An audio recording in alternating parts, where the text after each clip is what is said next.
ಮುಲ್ತಾನಿ ಮಟ್ಟಿ ಅಂತ ತಿಳ್ಕೊಂಡು. ಇದು 2 kg ಮುಲ್ತಾನಿ ಮಟ್ಟಿ ಇದೆ, ಬಟ್ ನಾನು ತೋರಿಸಿದ್ದು 1 kg.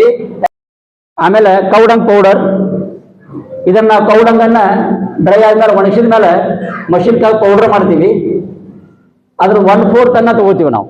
ಅಂದ್ರೆ 1 kg ಮುಲ್ತಾನಿ ಮಟ್ಟಿ ತಗೊಂಡ್ರೆ 250 grams ನಾವು ಈ ಕೌಡಂಗ್ ಪೌಡರ್ ಯೂಸ್ ಮಾಡ್ತೀವಿ.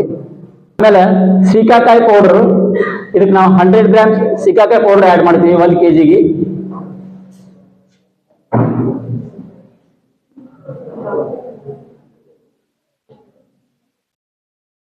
ಸೀಕಾಕಾಯಿ ಪೌಡ್ರು ಅರ್ಧ.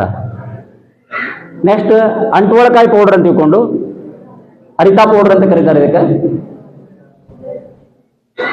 ಇದರಿಂದ ಬುರುಗು ಬರ್ತದೆ, ಆದ್ರೆ ಅಷ್ಟು ಬರಂಗಿಲ್ಲ.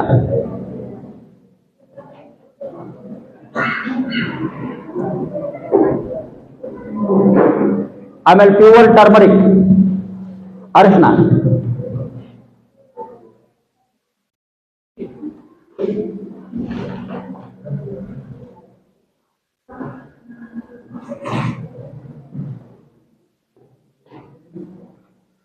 ಇವನ್ನ 1 ಲೀಟರ್ ನೀರಿನಲ್ಲಿ ಮಿಕ್ಸ್ ಮಾಡ್ತೀವಿ.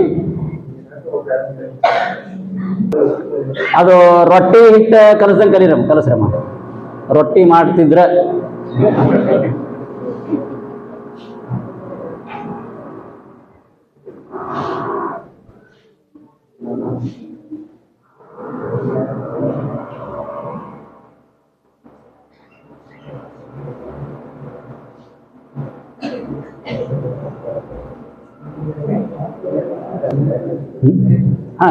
ನೀರು ಹಾಕಿ ಸರಿಯಾಗಿ ಒಂದ್ರಲ್ಲಿ ಕಲಸ್ರಿ, ಮಿಕ್ಸಪ್ ಮಾಡಿರಿ ಅಷ್ಟು.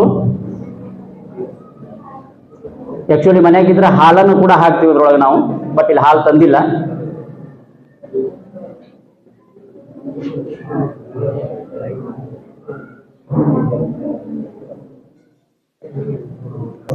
ಭಾಳ ನೀರು ಹಾಕ್ಬೇಡ್ರಿ, ಅದು ಸಾಂಬಾರು ಆಗ್ಬಾರ್ದು.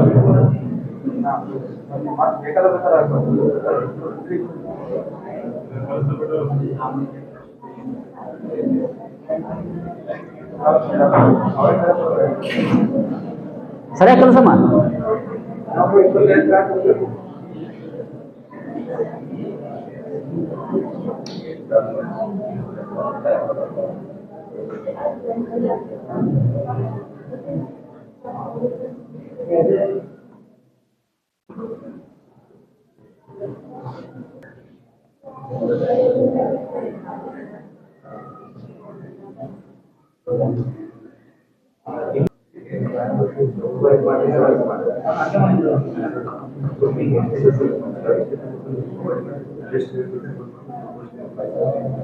ಆಯಿಲ್ ಹಚ್ಕೋದ್ರಿಂದ ಅದೇನದು ಫಿಲ್ಟರ್ ಎಣ್ಣೆನೇ ಉಪಯೋಗ ಇಲ್ಲ, ಪಾಮ್ ರಾಜ ಬೆಸ್ಟ್.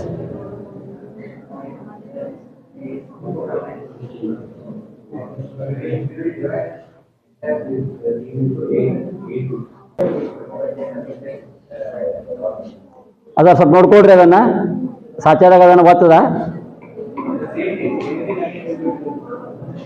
ಸ್ವಲ್ಪ.